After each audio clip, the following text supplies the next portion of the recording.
कोल्हापूर महान शहर अध्यक्ष आर के पवार साहेब, कार्याध्यक्ष अनिल घाटगे, उपस्थित आमचे शिवानंद माळी, वाईस चेअरमन बाळ घोरपडे, विनय कदम, उपस्थित राज्य बँकेचे chairman M P Patil, vice chairman आमचे बंधू वीरेंद्र घाटगे, रोहित पाटील, अभिषेक मोहिते, अमर विटे, प्रकाश पाटील, उपस्थित मान्यवर व्यासपीठ, मोठ्या संख्येमध्ये आलेले. सकाळी खरंच मला आपल्या सगळ्यांचं कौतुक करायचं आहे की सकाळी 9 वाजेपासून इथं लोक थांबलेत आणि मीडियाच्या लोकांचेही मला आभार व्यक्त करायचं आहे की सकाळी 9 वाजेपासून आपण इथं सगळे थांबला. आलेले सगळे बंधू भगिनी, प्रिंट आणि इलेक्ट्रॉनिक मीडियाचे आमचे सर्व सहकारी.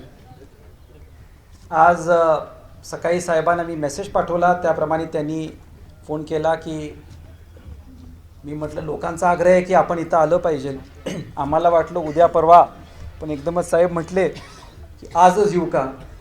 तर मी म्हटलं आम्हाला आवडेल. त्याप्रमाणे साहेब इथं आले. साहेब, मी साहेबांना बोललो होतो की हा निर्णय मला एकट्याला घेता येत नाही.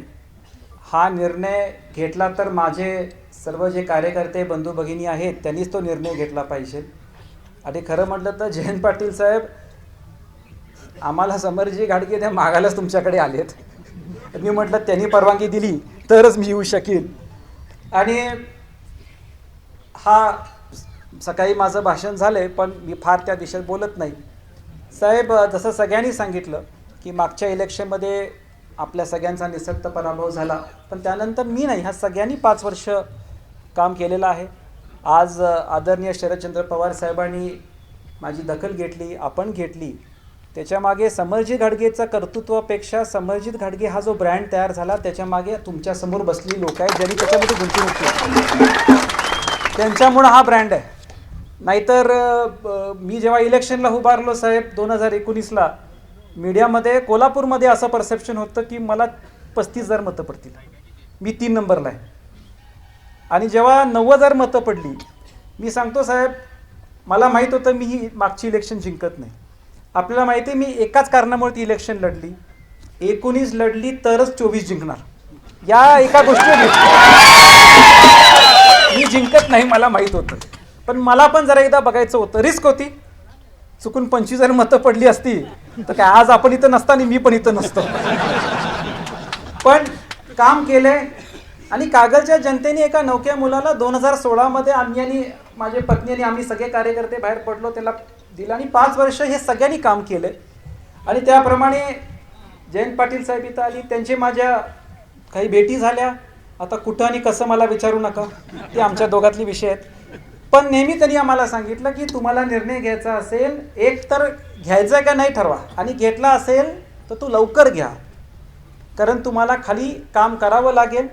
आणि त्याप्रमाणे साहेब मी एवढंच सांगतो की आज जर ह्या सगळ्यांनी आपल्याला सहमती दिली, एवढंच मी सांगतो की जसं 8 वर्ष प्रामाणिक मी भारतीय जनता पार्टीमध्ये काम केले, तसंच आदरणीय शरदचंद्र पवार साहेबांच्या आणि आपल्या नेतृत्वाखाली प्रामाणिक याच्या पुढच्या काळामध्ये मी लोकांनी सहमती दिली. तर हे एकच माझा विषय होता जो मी पवार साहेबांनाही बोललो, आपल्यालाही बोललो की या सगळ्या पाडापाडीच्या राजकारणामध्ये सगळ्यात जास्त फटकाच बसलाय कागल गडिंग्लज उत्तूर विधानसभेच्या विकासाला. आणि मी एकच आट आपल्यासमोर घातली की जर माझ्या बहीण भावांनी परवानगी दिली तर मला फक्त या मतदारसंघामध्ये साहेब आपली साथ लागेल. कारण मी काय आता सध्या या मतदारसंघामध्ये या मतदारसंघाचं जे भविष्य आहे त्याला एकटं पाडायचा प्रयत्न केला जातो. आता सगळेच नेते एका बाजूला आहेत आणि त्यामुळं पवार साहेब आणि आपणच आणि आपलं सगळी फळी, मला आपली सगळ्यांची ताकद लागेल. आणि त्यासाठी आज आपण हा कार्यक्रम घेतला. मी पाटील साहेबांचं मनापासून आभार व्यक्त करतो की ते वेळात वेळ काढून इथं आले. स्वर्गीय राजेसाहेबांच्या काळापासून आमचे त्यांचे संबंध आहेत. मला वाटतं आता ही 3री पिढी. एकदा साहेबांचा कार्यक्रम राज्य बँकेच्या शाखेच्या उद्घाटनाला कापशीला झाला होता, इथं पण झाला होता. आणि त्याप्रमाणे पण ते कधीही राजकीय नव्हतं. हे पहिल्यांदा योगायोग आहे की हा राजकीय कार्यक्रम होतोय. आणि कागलला पण हे बघायला मिळते की जयंत पाटील साहेब दुसऱ्यांसाठी किती आलेत.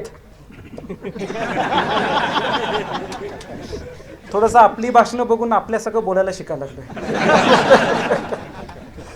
पण कागलला पण लोक आपण आल्याच्या उत्सुकतेपेक्षा आपण दुसऱ्याच्या प्रचाराला आलाय हे बघायला जास्त आली आहेत. तर त्यामुळे मी अधिक काही तर बोलत नाही. मी परत साहेबांचं स्वागत करतो आणि आपण सगळे आलात त्यासाठी आपल्या सगळ्यांचा आभार व्यक्त करून थांबतो. जय हिंद, जय महाराष्ट्र.